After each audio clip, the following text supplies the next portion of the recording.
मागच्या आर्थिक वर्षात सोनं, real estate, FD, mutual funds आणि शेअर मार्केट या सगळ्याच ॲसेट्समध्ये गुंतवणूकदारांना चांगला रिटर्न मिळाला। रिझर्व्ह बँकेने रेपो रेट वाढवल्यामुळे बँकांनी FDच्या व्याजदरात जवळपास 2% वाढ केली।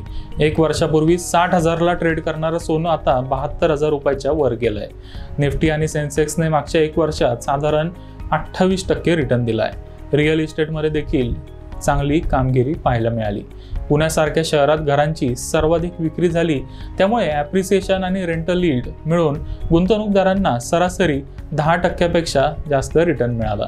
म्युच्युअल फंड्सनी देखील गुंतवणूकदारांना 30 ते 50% रिटर्न देऊन मालामाल केलं। मागचं आर्थिक वर्ष चांगलं गेलं ही चांगली गोष्ट आहे, मात्र यामुळे पुढच्या आर्थिक वर्षात चांगलं रिटर्न मिळवणं अवघड होणार आहे। ज्यांना 2024-25 मध्ये गुंतवणूक करायची आहे त्यांच्यासाठी कोणता ॲसेट चांगला आहे ते आता जाणून घेऊया।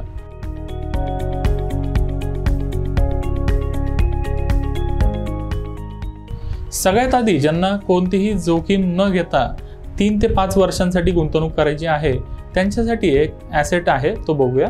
मागच्या 2 वर्षात जागतिक स्तरावर महागाई वाढल्यामुळे RBI सह इतर अनेक सेंट्रल बँकांनी व्याजदर वाढ केली आहे, मात्र आता महागाई बऱ्यापैकी आटोक्यात आली आहे। तसेच आता आणखी व्याजदर वाढ केली तर मंदी येण्याची भीती आहे। त्यामुळे पुढच्या 3 वर्षाचा विचार केला तर सध्याच्या व्याजदरापेक्षा 3 वर्षानंतरचे व्याजदर कमी असण्याची शक्यता अधिक आहे। त्यामुळे गुंतवणूकदारांनी लॉंग टर्म डेट फंड्समध्ये गुंतवणूक चालू केली तर पुढच्या 3 वर्षात आपल्याला खूप चांगला रिटर्न मिळू शकतो। व्याजदर कमी झाले तर लॉंग टर्म बॉन्डच्या किमती बऱ्यापैकी वाढतील आणि त्यामुळे डेट फंड्सवर चांगला रिटर्न मिळेल। आता दुसरा ॲसेट आहे चांदी। सोनं आणि चांदीमध्ये साधारण एकसारखाच रिटर्न मिळतो असं ऐतिहासिक आकडेवारीतून लक्षात येतं, मात्र ऑगस्ट 2020 नंतर चांदीने काहीच रिटर्न दिला नाहीये। दुसऱ्या बाजूला या दरम्यान सोन्याच्या किमतींमध्ये मात्र 40% रिटर्न मिळालाय। यामुळे सिल्वर टू गोल्डचा रेशो चार्ट महत्त्वाच्या सपोर्टवर आलाय। त्यामुळे पुढच्या काही वर्षात सोन्यापेक्षा जास्त रिटर्न चांदीमध्ये मिळू शकतो। त्यामुळे आपण सिल्वरमध्ये ब्रेकआउट ट्रेडिंग केलं तर आपल्याला चांगला रिटर्न मिळेल।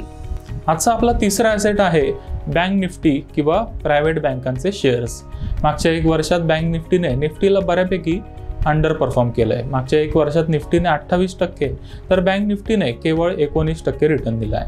बँक निफ्टी आणि निफ्टीचा रेशो चार्ट आता अतिशय महत्त्वाच्या सपोर्ट जवळ आलाय। त्यामुळे बँक निफ्टी आणि विशेषतः प्रायव्हेट बँकांच्या शेअर्समध्ये रिस्क रिवॉर्ड रेशो अतिशय फेवरेबल आहे।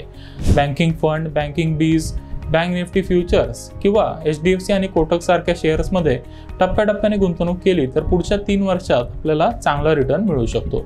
अशा प्रकारे या 3 ॲसेट्समध्ये आपण ओव्हरवेट पोझिशन घेतली तर पोर्टफोलिओवर चांगला अल्फा कमावता येईल आणि यासाठी आपल्याला कोणतीही अतिरिक्त जोखीम घ्यावी लागणार नाही।